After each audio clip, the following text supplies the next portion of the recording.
Hey, what's up, everybody? My daughter just called and asked me to join her in Old Town, so I was like, of course, whenever your 17-year-old daughter still wants to hang out with you, you go.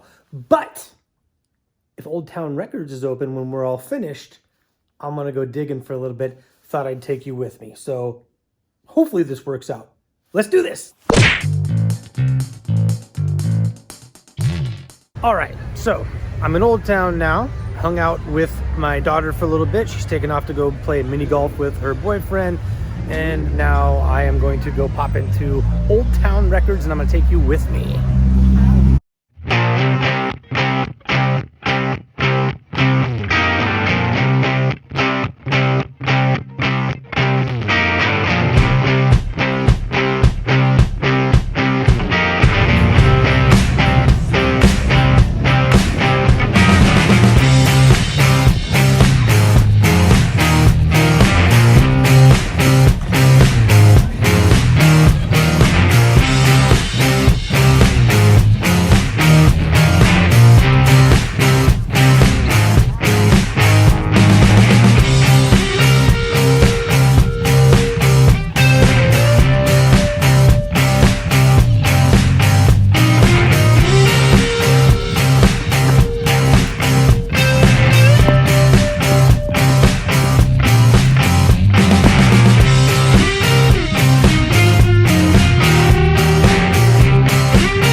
All right, so we're out of there. I got 3 albums, pretty stoked on them, so let's go check them out.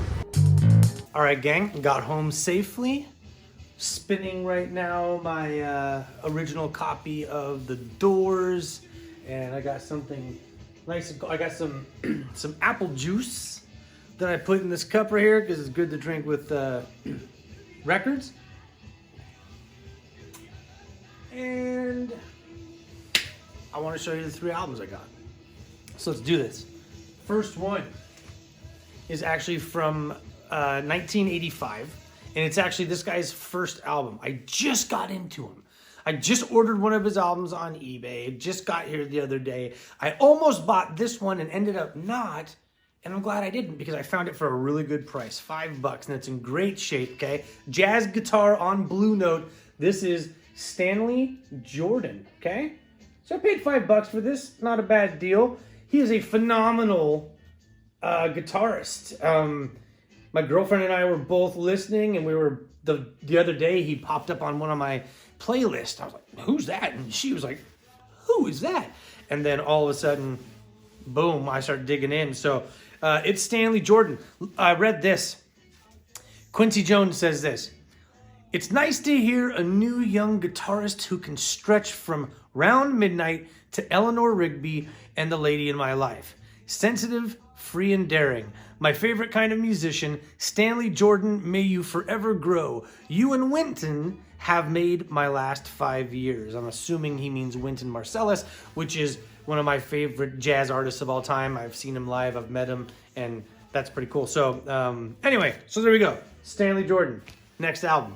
All right, so this next album I actually have held in my hands more than once at that record store. I'm not really sure why I put it down. I mean, it's not in great shape, but very affordable, not an expensive price. It's a promotional copy. It's got the sticker along the front that says it's for radio stations only. It's from 1967, and it's my favorite composer. So I own a lot of his albums like per movie, but I kept looking at this one and pinning it down. And for some reason tonight, I went over, wasn't looking for it, but found it. And first time I saw it, I was like, I'm getting it tonight. So there you go.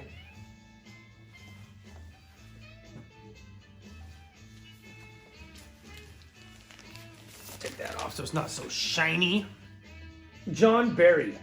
John Barry, ladies and gentlemen. You'll know him from such things as probably 007. So this album is John Barry conducts his greatest movie hits. And as you can see here, like I had said, there's this Columbia Records radio station service not for resale sticker on it. It's not horrible. There's, some ringware and stuff. So we have You Only Live Twice, the theme from Born Free, Goldfinger, From Russia with Love. I believe John Barry did 11 of the James Bond movies. My favorite of all time soundtrack score is Somewhere in Time, and he did that one. None of that is on here, but still, I just think this is cool to own in, its original form from 1967, and just to hear some of his really good music back then. So needs a cleaning, but there you go. All right, last album. Okay, this last album is a reissue.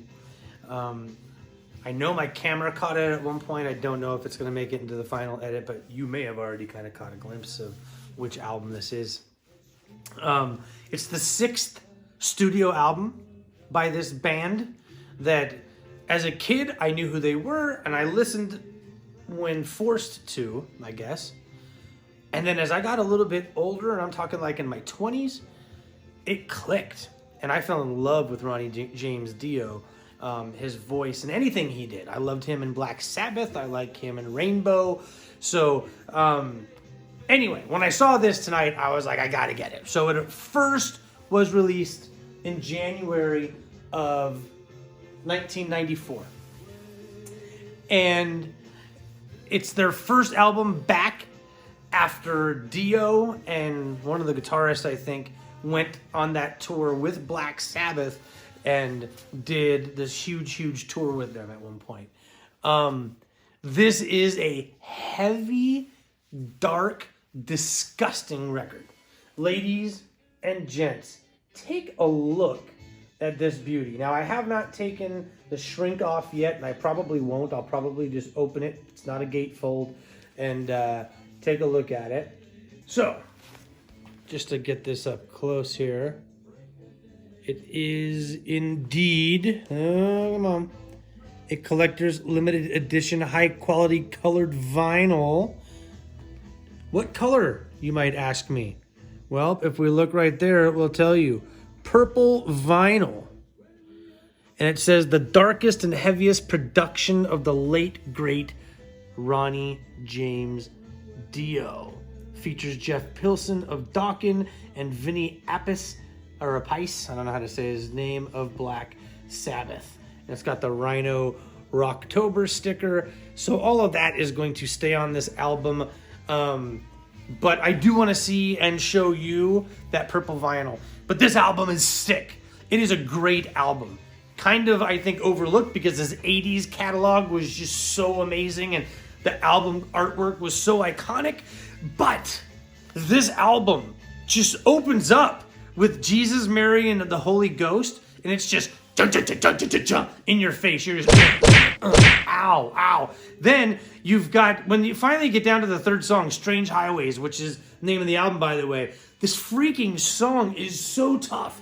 So it's just a tough, deep, it's got that Sabbath feel, because it's got some Sabbath and some people in it, and they just got done with some more Sabbath. I mean, I'm assuming obviously that took part, but gosh, this is a good album. So, John of the future that's in the editing bay, do me a favor, listen, stupid.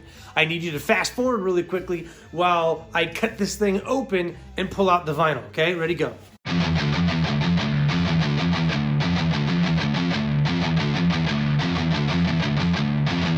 All right, I got it open. Still have my shrink on it pretty well there. Did not slice the edge, which I'm going to tell you right now, I'm guilty. I've done it before, so that's why I open it with a knife much slower than I used to.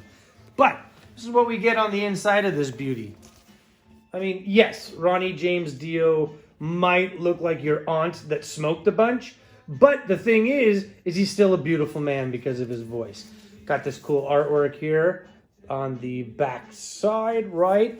And now for the great unveiling. Hopefully the light's gonna be okay, but oh yeah, that's badass. That's not even just purple. That's like a purple, gosh, what is that? I don't even know.